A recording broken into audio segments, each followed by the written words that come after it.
नमस्कार मित्रांनो, मी मंजू भोसले सावंत मंजूस मेजवानीमध्ये पुन्हा एकदा तुमचं दिवसपासून स्वागत करते. रमजान सिरीज चालू केलेली आहे. रमजान सिरीजचा आज आहे 11वा दिवस. आज आपण बघणार आहोत फ्रूट कस्टर्ड. एकदम सिंपल असं फ्रूट कस्टर्ड. तर आता सुरुवात करूया आपल्या आजच्या रेसिपीला. अर्धा लिटर दूध घेतले आपण इथे. अर्धा कप आपण पिठी साखर घेतले. 1/3 कप आपण कॉर्नफ्लॉवर घेतलाय. 1/4 कप आपण दूध पावडर घेतले, मिल्क पावडर. तसेच इथं पाव चमचा आपण येलो फूड कलर घेतलाय. इथे आपण पॉमग्रेनेट, बनाना, ऍपल आणि grapes as per your choice तुम्ही फ्रूट्स घेऊ शकता जे तुमच्याकडे अवेलेबल आहे. इथे आपण एक बाउल घेतलाय, एम्प्टी बाउल आहे हा. यामध्ये आपण आता कॉर्नफ्लॉवर, जे आपले ड्राय इन्ग्रेडियंट्स आहेत ते सगळे मिक्स करून घेऊया. पिठी साखर, दूध पावडर तसेच येलो फूड कलर घालून व्यवस्थित असं एकजीव करून घेऊ. तुम्ही मिक्सरला पण फिरून घेऊ शकता. तुम्ही बघू शकता हे सर्व मिश्रण मी मिक्सरला फिरून घेतलंय पूर्णतः व्यवस्थित एकजीव होण्यासाठी. हलकासा लाईट पिंक कलर आला, तुम्ही बघू शकता. आता मी या बाउलमध्ये हे काढून घेते.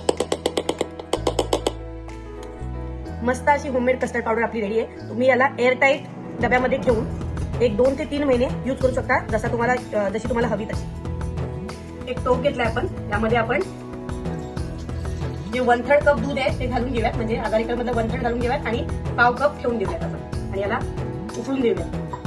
1/4 कप आपण जे दूध आपण काढून घेतलं होतं त्यातलं, त्यामध्ये आपण 1.5 ते 2 चमचे कस्टर्ड पावडर घालून व्यवस्थित असं एकजीव करून घेऊ.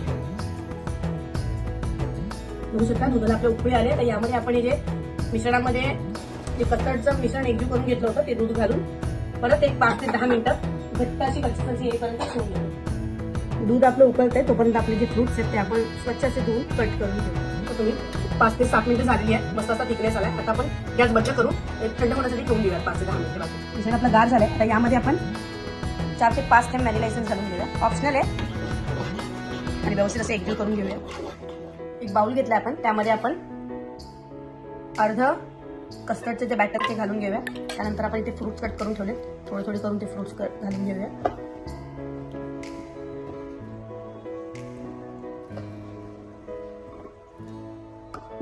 परत कस्टर्ड फ्रुट्स असं रिपीट करूयात त्याची प्रोसेस. तुम्ही बघू शकता व्यवस्थित असं पण एकजीव करून घेतलंय फ्रुट्स आणि आपलं जे बॅटर होतं. आता आता जे राहिलेले फ्रुट्स आहेत ते आपण वरून डेकोरेट करून घेऊया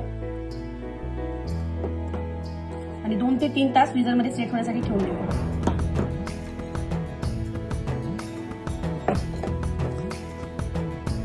2 ते 3 तास आपण फ्रीजरला सेट होण्यासाठी ठेवून दिलं होतं. मस्त असं सेट झालं तुम्ही बघू शकता. आता यावरती आपण जे काही तुम्हाला ड्रायफ्रुट्स आवडतात त्या ड्रायफ्रुट्सने आपण गार्निश करून घेऊया.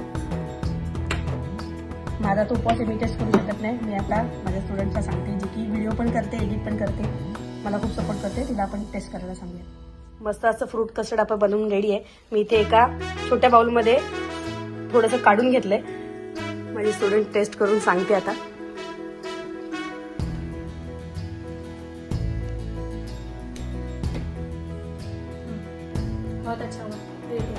थँक्यू. मस्त असं फ्रूट कस्टर्ड आपलं बनवून रेडी आहे. नक्की ट्राय करून बघा आणि कसं झालं हे कमेंटमध्ये कळवायला विसरू नका. धन्यवाद.